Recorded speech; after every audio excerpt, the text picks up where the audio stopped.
dans l'espace naturel sensible du bois du Petit Fouillu dans le Maine-et-Loire, où une ouverture de milieu s'est réalisée.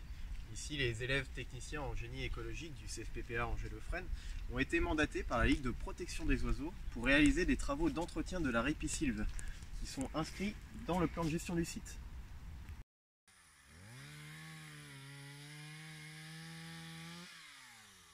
Le recépage de la Solaie située dans l'étang a été réalisé à l'aide d'outils thermiques tels que des tronçonneuses pour un gain de temps ainsi que pour former les apprentis et les stagiaires à leur utilisation.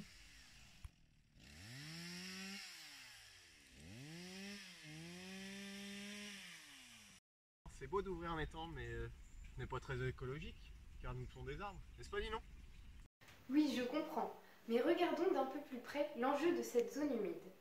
Il s'agit du phénomène d'eutrophisation, qui lui n'est pas propice à la croissance du gazon amphibie, qui est un habitat patrimonial présent sur le site.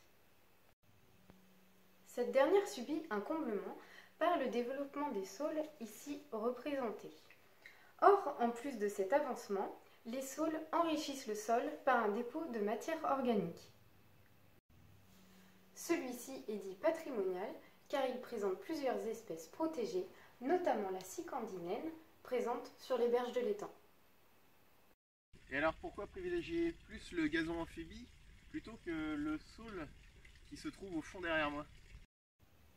Tout simplement car le gazon amphibie, étant plus riche du point de vue floristique par rapport à la Solaie, est une plus grande source d'alimentation pour des odonates ou encore des amphibiens. Ah, je comprends mieux. Au fait, Ninon, j'ai remarqué que l'implantation de certains arbres rendait leur extraction difficile.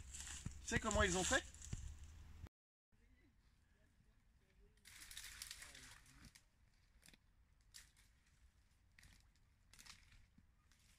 Les apprentis ont utilisé la technique du mouflage. Celle-ci, à l'aide de cordes et de nœuds, permet de démultiplier la force de levée. C'est très ingénieux.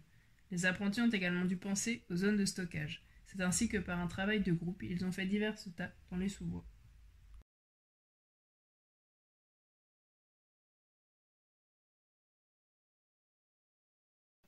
Effectivement, cela crée des niches écologiques, c'est-à-dire des zones de refuge, d'alimentation pour diverses faunes telles que le hérisson, la salamandre ou encore le lucane cerf-volant qui sont tous trois protégés.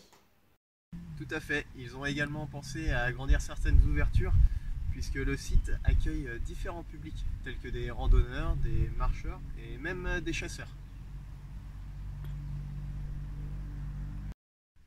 À l'avenir, des suivis faunistiques et floristiques vont continuer à être réalisés par la Ligue de protection des oiseaux pour voir leur progression, ainsi que des tailles renouvelées tous les 4-5 ans pour conserver la zone humide.